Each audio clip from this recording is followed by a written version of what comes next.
صحرا کا گلاب۔ صحرا میں بہت پودے ہوتے ہیں جو کانٹے دار اور سخت قسم کے ہوتے ہیں۔ ان کے درمیان میں ایک گلاب کا چھوٹا سا پھول ہوتا ہے۔ پودے اور صحرا کے سب جانور اس کو بڑی حیرانی سے دیکھتے ہیں۔ سب اس گلاب کے پھول کا بہت خیال کرتے ہیں۔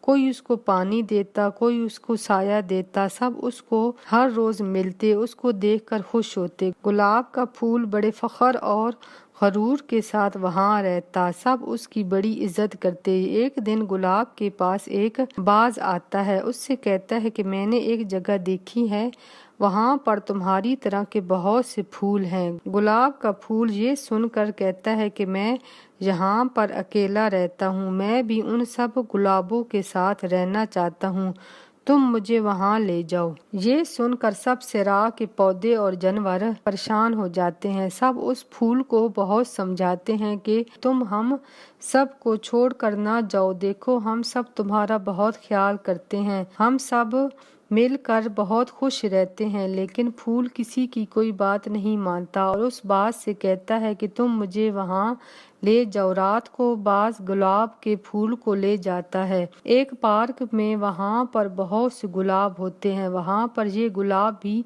لگ جاتا ہے۔ پہلے تو پھول بہت خوش ہوتا ہے، لیکن کچھ دنوں کے بعد وہ محسوس کرتا ہے کہ اس کو کوئی بھی نہیں دیکھ رہا، نہ کوئی اس کا خیال کرتا ہے، وہ اکیلا ہو جاتا ہے۔ پھول اپنے صحرا والوں کو بہت یاد کرتا ہے اور اداس رہنے لگتا ہے، آخر کار مرجھا کر ختم ہو جاتا ہے۔ آپ کو ہمیشہ ان کے ساتھ رہنا چاہیے جو آپ کی قدر کرتے ہیں اور آپ کا خیال کرتے ہیں۔